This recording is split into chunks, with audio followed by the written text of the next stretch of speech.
Reordering के इस next level पे अब हम लोग ये चीज़ देखेंगे कि किसी सेंटेंस को हम कंप्लीट कैसे करें या उसको हम सही ऑर्डर में कैसे रखें। तो बेसिकली क्या सेंटेंसेस होते हैं, देखिए जैसे सपोज़ हमारे सामने सेंटेंस दिया हुआ है कि has the broken glass who. अब इसे हमें सही तरीके से लिखना है, यानी कि एक ऐसा फॉर्मेट लेके लिखना है जिसमें ये सेंटेंस का अर्थ सही समझ में आ जाए। रीऑर्डरिंग जब एग्जामिनेशन में पूछा जाता है तो इसमें यही होता है कि आपको जंबल तरीके से यानी आगे पीछे करके सेंटेंस दिए जाते हैं और बोला जाता है कि इसे रीऑर्डर करके सही तरीके से लिखिए। तो आप क्या होता है कि वर्ड टू वर्ड जो भी सेंटेंस होते हैं उसको एक के बाद एक पुट करते जाते हो और क्रम से इस तरह से कि ताकि वो एक सही तरह से मीनिंग दे और हमारी बात को सामने वाला समझ सके। अब इस सेंटेंस को हमें अगर सही करना होगा तो ये सबसे पहले तो देखिए ध्यान से, ये इंट्रोगेटिव सेंटेंस है। इसका मतलब क्या हुआ कि इसमें इंट्रोगेटिव सेंटेंस होने का मतलब कि या तो ये सेंटेंस WH से शुरू होगा और या फिर ये किसी हेल्पिंग वर्ब से। बट इस सेंटेंस के अंदर WH वर्ड दिया है इसलिए सबसे पहले उसको पुट कर देंगे।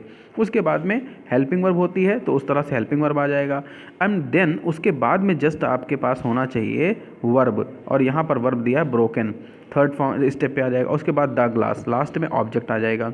इस क्रम को ज़्यादा बेहतर समझने के लिए आपको ये ज़रूर पता होना चाहिए कि हेल्पिंग वर्ब क्या है, मेन वर्ब क्या है, ऑब्जेक्ट क्या है और ये क्वेश्चन वर्ड क्या है। इसके लिए मैंने पहले वीडियो बनाया है, डिस्क्रिप्शन में उसका लिंक मिल जाएगा, आप चाहें तो वहाँ से जाके उसे देख सकते हैं। इसके अलावा प्लेलिस्ट में भी आपको इसका पूरा वीडियो मिल जाएगा जिससे आप चीज़ों को बेहतर समझ सकते हैं। तो चलिए अब आगे इसी पार्ट को समझें कि अगर हमारे सामने इस तरह से सेंटेंस को जंबल करके यानी बिखेर के आगे पीछे करके लिख दिया जाए तो होगा sentence tell lies is sin a to. तो इस तरीके से सेंटेंस को हमें ऑर्डर में करना है। तो अगर आप प्रेडिकेट पार्ट और सब्जेक्ट पार्ट अलग करना अच्छे से सीख गए हैं तो ये बड़ा आसान आपके लिए होने वाला है। इसके पीछे चीज़ें क्लियर की हैं मैंने, उसको आप ज़रूर रिफ़र करें, मैं बार बार ये बात बोलूँगा आपसे। तो यहाँ सेंटेंस को हम इस तरह से करेंगे, इन्फिनेटिव से शुरू करते हुए, टू टेल लाइज, झूठ बोलना, इसका अर्थ निकल रहा है इज़ अ सिन, यह एक पाप है। सिन का मतलब होता है पाप, जैसे गलत कुछ काम करते हैं तो उसको पाप बोलते हैं। तो यहाँ पर इस तरीके की चीज़ें आपको करनी हैं। द नेक्स्ट वन सेंटेंस में क्या कह रहे हैं कि give me eat to please something. तो ये रिक्वेस्ट है एक तरीके का सेंटेंस में। अब रिक्वेस्ट है तो जाहिर सी बात हमें रिक्वेस्ट की तरीके से बनाएंगे। तो हम कह सकते हैं कि please give me something to eat, मुझे कुछ खाने के लिए दो। क्रम हम इस तरह से कर देंगे, सबसे पहले रिक्वेस्ट वर्ड रहेगा, फिर वर्ब आएगा गिव मी, प्लीज़ गिव मी। अब क्या देना है, समथिंग, कुछ देना है, काहे के लिए देना है, टू ईट, खाने के लिए देना है। इस तरह से हम क्रम पुट करते जाएंगे और सेंटेंस हमारा सही होता चला जाएगा। नेक्स्ट वन है गिव शी मिल्क मी। तो अब सेंटेंस में हमें ऑर्डर में करना है, सिंपल सेंटेंस है। सबसे पहले आएगा सब्जेक्ट तो हम लिख देंगे शी, उसके बाद आएगा वर्ब तो गिव्स लिख देंगे एंड उसके बाद आना चाहिए क्या देना है, किसको देना है, तो give me, she gives me क्या देती है, दूध देती हैं। तो इस तरह से सेंटेंस को हम ऑर्डर में कर सकते हैं। आई होप कि चीज़ें आपको क्लियर हो रही तो भाई प्लीज़ लाइक का बटन ज़रूर प्रेस करिए और साथ ही साथ अगर चैनल को अभी तक सब्सक्राइब नहीं किया है तो सब्सक्राइब ज़रूर प्रेस करें इसको, और साथ में बेल आइकन को प्रेस कर ले जिससे कि हमारे द्वारा अपलोड किए गए वीडियो आपको सबसे पहले मिले। द नेक्स्ट वन पॉइंट पे पहुंचते हैं। लिखा है कि a difficult is write it novel to. अब इस सेंटेंस को हमें क्रम में करना है।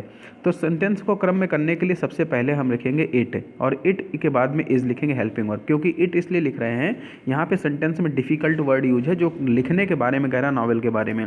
तो हम अपने बारे में इस तरह से एक्सप्लेन कर सकते हैं कि it is difficult to write a novel. इस तरह से सेंटेंस को कहने के लिए अब हमें इट सब्जेक्ट चाहिए, इज़ उसके बाद हेल्पिंग वर्ब चाहिए, और क्या कठिन है, टू, और उसके बाद लिखना टू राइट अ नॉवेल। तो इट इज़ डिफ़िकल्ट, यहाँ पे डिफ़िकल्ट आएगा, it is difficult to write a novel. तो इस तरह से हम क्रम में सेंटेंस को पुट कर देंगे। नेक्स्ट वन सेंटेंस लिखा है came Tom out of sadly the house. तो सेंटेंस में टॉम घर के बाहर आया उदासी में। तो हम सेंटेंस में स्टार्टिंग में पहले लिखेंगे टॉम और टॉम के बाद में केम, क्योंकि ये पास्ट इंडेफिनिट सेंटेंस बन रहा है। Tom came out of the house, घर से बाहर आया, कहाँ से आया, आउट ऑफ द हाउस। उसके बाद कैसे आया, सैडली, उदासी पूर्वक। तो Tom came out of the house sadly, वो दुखी मन से बाहर निकल के आया। इस तरह से हम इसको क्रम में पुट करेंगे। नेक्स्ट वन सेंटेंस है कि up he picked again brush his. तो सेंटेंस को हम पूरा जो क्लैरिफाई करके लिखेंगे सेंटेंस को स्टार्टिंग में, तो सबसे पहले लिखेंगे ही, उसके बाद लिखेंगे picked, he picked his brush again, he picked up his brush again, उसने अपना ब्रश दोबारा उठाया। इस तरह से हमें सेंटेंस कंप्लीट कर देंगे। अब पसंद आ रहा है वीडियो तो लाइक ज़रूर करते रहिए साथ साथ में, और अपने दोस्तों के साथ शेयर करिए जिससे कि आगे मज़ेदार जो वीडियो आने वाले हैं वो भी उन तक पहुंच सके। नेक्स्ट सेंटेंस है feeling was not Tom well. तो Tom was not feeling well, simple सा सेंटेंस है। टॉम के बाद में वॉज हेल्पिंग वर्ब आएगा, और नॉट नेगेटिव सेंटेंस इसलिए, और फीलिंग महसूस नहीं कर रहा था, आईएनजी वाला सेंटेंस है, तो वॉज के बाद में वर्ब की आईएनजी फॉर्म लगती है, इसको पुट कर देंगे, और साथ में वेल। तो Tom was not feeling well, इस तरह से सेंटेंस कंप्लीट हो जाएगा। एंड द नेक्स्ट वन है fond aunt Polly of all kinds medicine was. तो सेंटेंस में है कि आंट पॉली को पहले पुट करेंगे और लिखेंगे आंट पॉली, फिर उसके बाद वॉज, फॉन्ड के बाद में ऑफ, फॉन्ड के बाद में ऑफ ही लगाया जाता है इसलिए क्योंकि ये हमेशा एक साथ लगता है और इसका मतलब होता है किसी चीज़ का शौकीन होना। तो सेंटेंस बनेगा आंट पॉली, वॉज, उसके बाद में fond of, all kinds of medicine, इसलिए ऑल काइंड्स ऑफ फिर मेडिसिन, तो 2 बार ऑफ है, दोनों का यूज़ हो गया। तो aunt Polly was fond of all kind of medicine, इस तरह से सेंटेंस को हम कंप्लीट कर देंगे। अब ये नेक्स्ट एक्सरसाइज है, बड़ी मज़ेदार है, तो मैं चाहूँगा कि अगर आप इसमें से कुछ सेंटेंसेस को अपने आप करके मुझे बताएं तो मुझे बड़ा मज़ा आएगा इस चीज़ के लिए। पहला, दूसरा और तीसरा, चौथा, पाँचवा, ये 5 सेंटेंसेस मैं यहाँ पे सॉल्व नहीं करा रहा हूँ अभी, इसके लिए आप कमेंट्स में मुझे 5 सेंटेंसेस बताएं, देन उसके बाद में मैं इसका आंसर आपको बताऊँगा। मैं 6 से शुरू करता हूँ जिससे आपको आगे की चीज़ें मैं क्लियर करूँगा। इसमें कोई टिपिकल सेंटेंस आएगा तो आप मुझसे उसे कमेंट्स के थ्रू पूछ सकते हैं। 6 नंबर क्वेश्चन पे अगर बात करें तो लिखा है Mumbai been ever have you.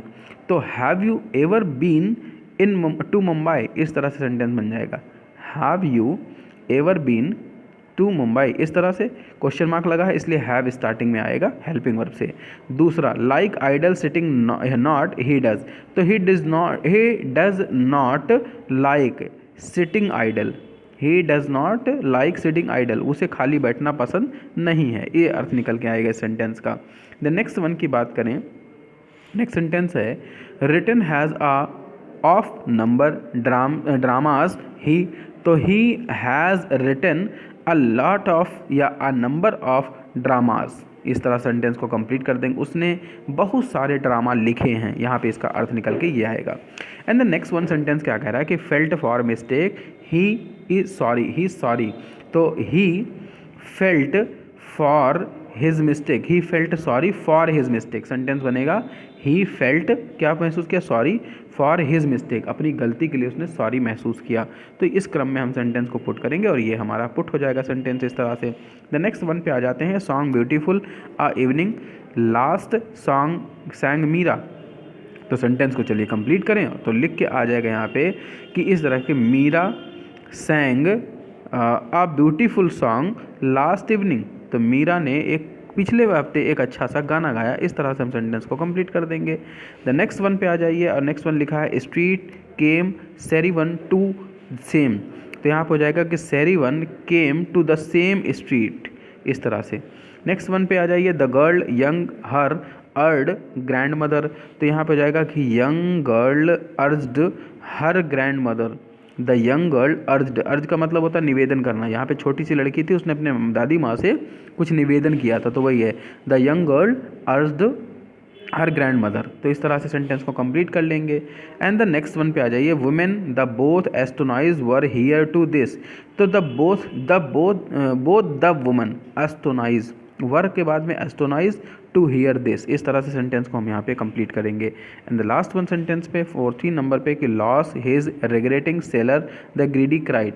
तो द ग्रीडी सेलर लास्ट के बाद में the greedy seller cried and lost his regretting. तो सेंटेंस को हम लास्ट में कंप्लीट कर देंगे, हिज रिग्रेटिंग, अपने जो है दुख के लिए, रिग्रेट के लिए उसने अफसोस जताया, इस तरह से sentence. And the next one पे जाएंगे, after he rush the caravan the to the riverside. तो the caravan to the riverside, तो ही हो जाएगा यहाँ पे सेंटेंस पहले आएगा, he rushed to the caravan, he rushed to the riverside after caravan. Caravan के जाने के बाद में उसने भी रिवर साइड की तरफ दौड़ लगाई। तो यहाँ पर ये कहानी के हिस्से में है, तो सेंटेंस को हम क्रम टू क्रम उसे रखते जाएंगे तो अर्थ पूरा निकलता चला जाएगा और सेंटेंस का अर्थ सही से आना चाहिए। तो उम्मीद है कि आज आपको ये एक्सरसाइज में मज़ा आया होगा। इस सेंटेंसेस को आपने क्लियर किए तो अच्छे से चीज़ें कब समझ में आ गई होंगी। आप इसको एक्सरसाइज को प्रैक्टिस ज़रूर कीजिए, क्योंकि इससे आपकी काफ़ी चीज़ें कवर अप हो जाएंगी और इससे आप अच्छे से इसको कर पाएंगे। एक नए वीडियो के साथ फिर मिलेंगे, तब तक के लिए स्टे हैप्पी, स्टे सेफ।